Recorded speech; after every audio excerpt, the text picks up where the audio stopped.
तो आज जो हम वर्कशीट यहाँ पे सॉल्व करने जा रहे हैं वो है हमारी गणित की वर्कशीट। ठीक है, तो सबसे पहला जो प्रश्न है उससे शुरुआत करेंगे हम। और ये जो प्रश्न है, इस प्रश्न को पढ़ते समय आपको ये ध्यान देना है, अगर किसी में ऐसे खाली स्थान दिया है तो नीचे आपको निशान लगा के टिक मार के और उस आंसर को ऊपर खाली स्थान में भी लिखना होगा। ठीक है, तो 100 के ठीक बाद आने वाली संख्या डैश है। तो 100 के ठीक बाद कौन सी संख्या आती है?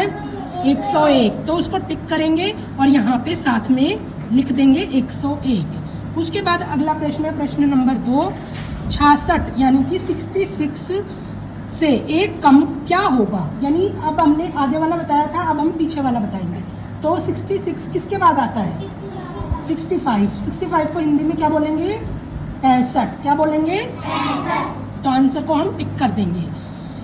अगला प्रश्न है 703 दहाई और 6 इकाई के लिए सही संख्या चुननी है। तो सबसे पहले जब हम बात करते हैं इकाई की, तो जो सबसे आखिर का जो अंक होता है वो इकाई होता है। उसके बाद दहाई की, तो दूसरे नंबर का अंक होता है दहाई का अंक। और उसके बाद बात करते हैं सैकड़े की यानी 100 की, तो वो होता है बेटा तीसरे नंबर का अंक। ठीक है, तो अब आप यहाँ पे इस तरह से देखेंगे कि 6 इकाई का अंक है, तो कौन सी संख्या ऐसी है जिसमें 6 इकाई का अंक है? देखिए, यानी कि आखिरी अंक जिसमें 6 है, बताइए कौन कौन सी संख्या है? 3 संख्याएं है इसमें। तो इसका मतलब हम खा वाले पे तो जाएंगे ही नहीं, क्योंकि उसमें आखिरी अंक 6 नहीं है, तो वो हमारा आंसर हो ही नहीं सकता। उसके बाद ढाई का अंक आता है, तो जो बीच का अंक है वो 3 होना चाहिए। तो इनमें से कौन सी संख्या ऐसी है जिसमें दूसरा अंक 3 है? बताइए। 736 यानी कि 736, क्योंकि जो फर्स्ट और जो थर्ड है यानी कि का और ग ऑप्शन है, का और ग में जो संख्याएं हैं वो 4 डिजिट की और 4 से ज़्यादा डिजिट की है, 5 डिजिट की है। तो अब 4 और 5 डिजिट का तो हमारा प्रश्न ही नहीं था, तो उन दोनों को भी हम यहाँ पे एलिमिनेट कर देंगे और हमारा आंसर हो जाएगा, क्या हो जाएगा? डी यानी कि घ। उसके बाद चौथा जो प्रश्न है वो है यहाँ पे 153 को डैश भी लिखा जा सकता है, यानी कि 100 में 53 जमा करेंगे। 153 का मतलब यही हुआ ना, 100 में हमने कितने जमा किए? 53। तो उसको अब इसमें से ऑप्शंस में से देख के बताएंगे कि किस तरह से लिख सकते हैं। क्या का ऑप्शन ये कहता है कि 100 में हमने 53 जमा किए हैं? देख के बताइए, क्या का ऑप्शन में 100 जमा 53 है? हाँ या ना में बोलिए बेटा। है, तो उसको हम उसी को टिक कर देंगे, हम आगे वाले ऑप्शंस पे जाएंगे ही नहीं। अगर पहला ऑप्शन हमारा ठीक है तो हम टाइम वेस्ट नहीं करेंगे, सेकंड या थर्ड ऑप्शन पे मूव ऑन हम तभी करेंगे तब हमारा पहला ऑप्शन गलत है तो दूसरे पे, दूसरा गलत है तो तीसरे पे, और तीसरा गलत है तो चौथे पे। और अगर हमारा पहला ही ठीक है तो हम बाकी ऑप्शंस पे नहीं जाएंगे। उसके बाद 5वां प्रश्न है, एक डिब्बे में 367 पेंसिल है। पेंसिलों की कुल संख्या में दहाई के स्थान पर कौन सा अंक है? सबसे पहले तो हमें जानना होगा कि हमारे पास संख्या क्या है। ये आपको ना थोड़ा सा विचलित करने वाली जो ट्रिक्स है कि आपको ना पेंसिलों का नाम ले दिया कि आप पेंसिलों पे आपका ध्यान भटक जाए, लेकिन यहाँ पे हमें संख्या पे अपने ध्यान को अटकाना है। भटकाना नहीं है अपने ध्यान को, हमें अपने ध्यान को अटकाना है। और किस पे अटकाएंगे? संख्या पे। तो यहाँ पे जो संख्या है वो है 367। तो 367 में मैंने बताया था दहाई का अंक कौन से नंबर का अंक होता है? पहले का, दूसरे का या तीसरे का? बताइए। दूसरे का। तो दूसरे का जो अंक है वो कौन सा है यहाँ पे? नहीं, आप बताइए कौन सा है? 6 यानी 6। तो इसमें से कौन सा 6 ऑप्शन है? आप बताइए देख के। गा को आप टिक कर देंगे यहाँ पे। उसके बाद अगला प्रश्न जो है वो है, एक कक्षा में 249 किताबें हैं और किताबों की संख्या का विस्तारित रूप क्या है? तो अभी मैंने आपको क्या बताया था कि आपको अपने ध्यान को भटकाना नहीं है, किताबों पे ध्यान नहीं ले जाना है, ध्यान अटकाना है संख्या पे। तो हमारा जो उत्तर है वो संख्या में आएगा। और ये जो किताबें लिखा गया है ना, वो सिर्फ आपके जो प्रश्न है वे घुमाने के लिए है, ताकि बच्चा प्रश्न में घूम के रह जाए। तो आपको यहाँ पे बिल्कुल भी घूमना नहीं है, पजल नहीं होना है। आप ये सोचो कि संख्या क्या है और वो संख्या का हमें क्या करना है। तो जो संख्या है वो है 249 और उसको विस्तारित रूप में आपको लिखना है। तो विस्तारित रूप में पहले जो सैकड़े का वो है यहाँ पे अंक वो है 202, तो 2 के साथ 100 जुड़ जाएगा। उसके बाद ढाई का अंक है 4, तो 4 के साथ 10 जुड़ जाएगा। ढाई का अर्थ ही होता है 10 और 9 अकेला रहेगा क्योंकि वो इकाई का अंक, और इकाई का अंक हमेशा 1 से गुना होता है, यानी वो अकेला रहता है। तो अब आप इनमें से देख के और खुद बताओ कि इसका सही विस्तारित रूप कौन सा हो सकता है। हाँ, का वाला, बिल्कुल ठीक। तो का वाले पे हम क्या कर देंगे, टिक कर देंगे। और क्या हमने पढ़ा था कि अगर हमारा का ही आंसर ठीक है तो हम खा और घा पे जाएंगे ही नहीं, अपने समय की बचत करते हुए अगले प्रश्न पे बढ़ जाएंगे। ठीक है, तो अगले प्रश्न पे आ गए। प्रश्न नंबर 7। एक हॉल है, उसमें 864 कुर्सियां हैं और कुल कुर्सियों की संख्या में सैकड़े के स्थान पर कौन सा अंक है। तो फिर से हमें अंक की बात करनी है, कुर्सियों की बात ही नहीं करनी है। हमने पढ़ा था इकाई का अंक पहला अंक, ढाई का अंक दूसरा अंक और सैकड़े का अंक तीसरा अंक। तो अब आप मेरे को ये बताइए कि बाईं तरफ से तीसरा अंक कौन सा है। 8 है, बिल्कुल, बहुत अच्छे। तो 8 अंक इन चारों ऑप्शंस में से ढूंढेंगे और उसको टिक कर देंगे। तो कौन से ऑप्शन में 8 अंक आपको दिखाई दे रहा है, गा में, तो गा को हमने कर दिया टिक। अब उसके बाद आपको ये भी ध्यान देना है, साथ साथ जो हम आंसर यहाँ पे टिक कर रहे हैं उनको हम अपनी OMR शीट में भी सर्कल में फिल करते जाएंगे। जो हमारी OMR शीट है उसमें हमारे पास का, खा, गा ऑप्शन नहीं है, वहाँ पे ABCD ऑप्शन है। तो उस हिसाब से आप अपने ऑप्शंस को भरते चलेंगे ताकि बाद में ऐसा ना हो कि हमने अपना पेपर तो सॉल्व कर लिया लेकिन OMR शीट हमारी खाली पड़ी रह जाए, क्योंकि जो हमारे अंकों की गणना होगी वो OMR शीट के आधार पर ही होगी। ठीक है, चलिए अगले प्रश्न में पढ़ते हैं। अगला प्रश्न कहता है, मैं 95 से बड़ी और 105 से छोटी संख्या हूँ। एक संख्या है जो अपने बारे में यहाँ पे बता रही है। तो मेरे सैकड़े और इकाई के अंक बराबर हैं। तो सबसे पहले तो हम बात करेंगे कि 95 से 105 के बीच में सैकड़े की संख्या कौन सी हो सकती है। तो 99 तक तो सैकड़ा हो ही नहीं सकता क्योंकि 2 अंकों की संख्या है। तो हम सबसे पहले बात ये कर रहे हैं यहाँ पे कि हम अलग कर देते हैं ढाई की संख्याओं को, और ढाई की संख्याएं यहाँ पे हैं 95, 96, 97, 98 और 99। तो ये तो हमारे आंसर हो ही नहीं सकते। उसके बाद हम बात करेंगे 100 की, तो 100 में सैकड़ा आता है, 101 में भी सैकड़ा आता है, 102 में भी सैकड़ा आता है, 103 में भी सैकड़ा आता है, 104 में भी सैकड़ा आता है और 105 में भी सैकड़ा आता है। तो अभी इन्होंने क्या एक और विशेषता बताई कि जो मेरी सैकड़े की और इकाई का जो अंक है ना वो बराबर है। तो ढाई पे तो 0 ही होगा, सब में सबको पता है इसमें, क्योंकि 0 पे चल रहे हैं हम ढाई में। लेकिन सैकड़ा और इकाई का अंक दोनों में 1-1 है। तो फटाक से बताओ कि क्या संख्या बनेगी। इकाई का अंक भी 1 है और सैकड़े का अंक भी 1 है और बीच में है 0। बताओ क्या संख्या बनेगी, क्या बनेगी। गा नहीं बनेगी, घा, हाँ घा बनेगी। मैंने सुना गा, तो ये मेरी मिस्टेक है कि मैंने आपकी आंसर को ढंग से नहीं सुना। तो घा बनेगी 101 और बिल्कुल ठीक आंसर होगा आपका। और उसको फिर हम OMR शीट में D पे मार्क कर देंगे।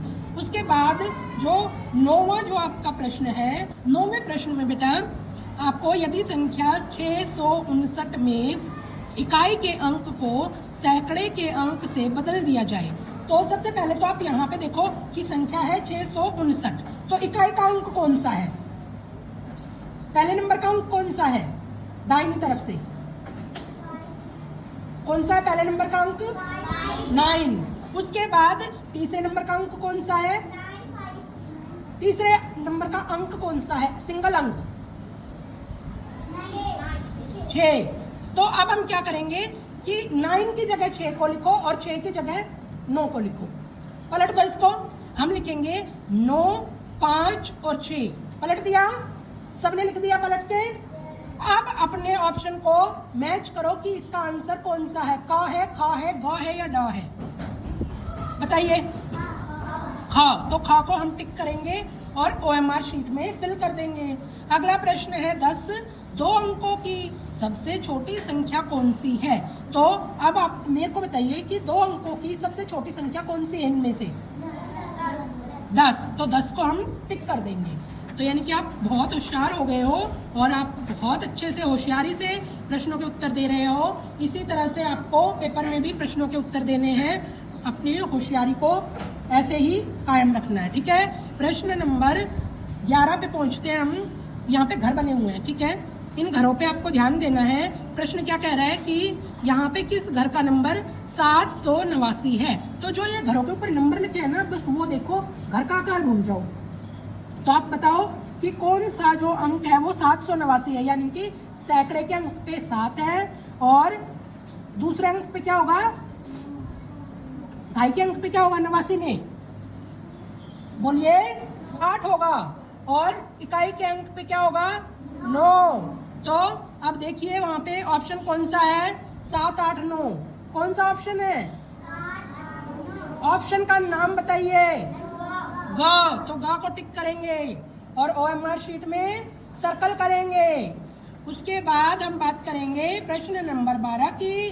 प्रश्न नंबर 12 में 135 को शब्दों में लिखना है। तो सबसे पहले हम 135 को अपने दिमाग में देखते हैं कि इसको हम कैसे, कितने अंकों का ये शब्द है और किस तरह से हम इसको कैसे लिख सकते हैं अंकों में। तो सबसे पहले कितने अंकों का शब्द, ये नंबर है 3 अंकों का नंबर है, और 3 अंक कौन कौन से हैं, 1, 3 और 5, 135।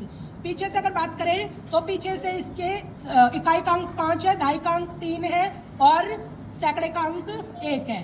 तो इस तरह से हम इसको लिखेंगे, सैकड़ा 1 होगा यानी कि 100, और 35 यानी कि 3 के साथ गुना हुआ है 10 का, और 5 के साथ गुना हुआ है 1।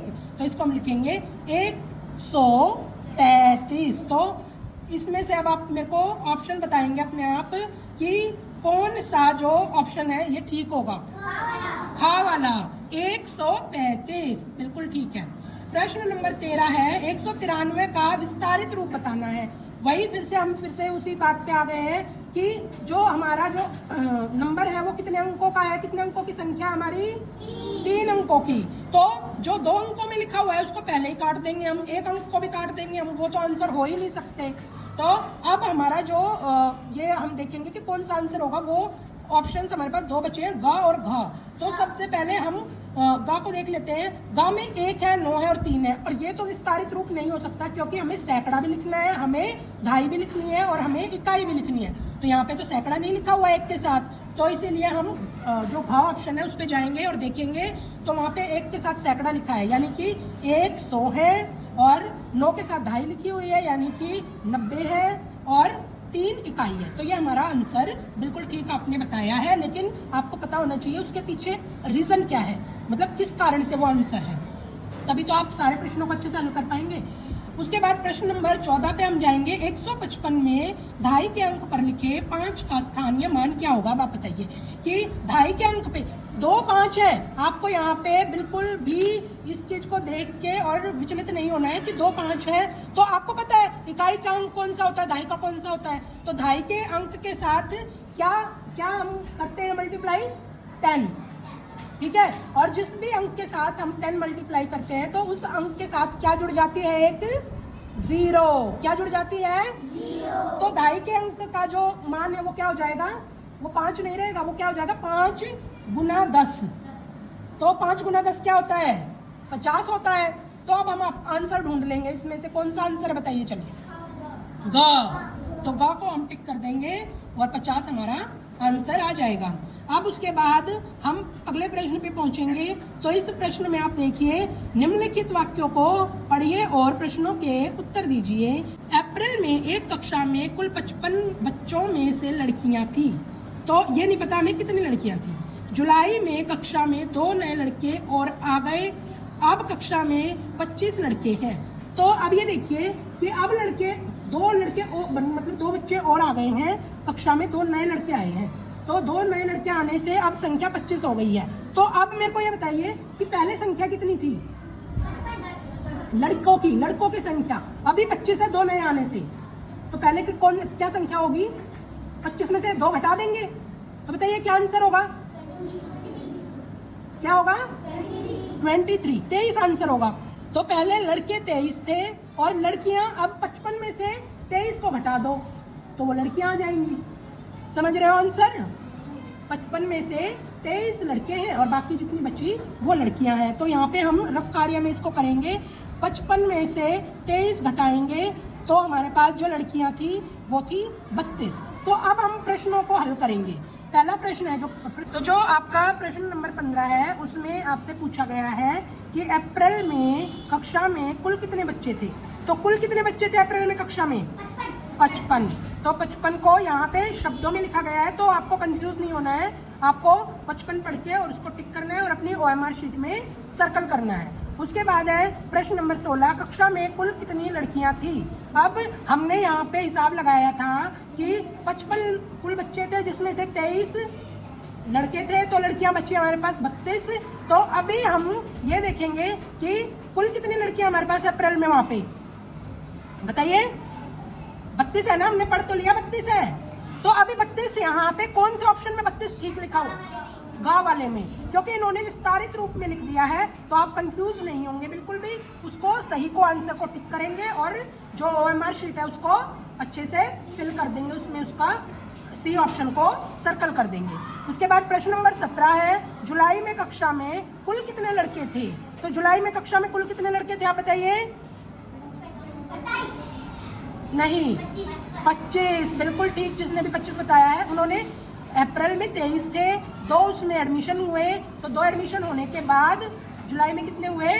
23 + 2 25। तो 25 कौन सा ऑप्शन है यहाँ पे?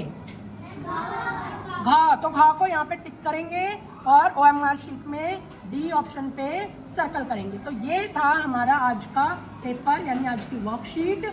और ये मैथ्स की वर्कशीट हमने कर ली है सॉल्व। अब हम थोड़ी देर बाद करेंगे हिंदी की वर्कशीट। तब तक आप अपने जो आंसर्स हैं उनको OMR शीट से मैच करिए।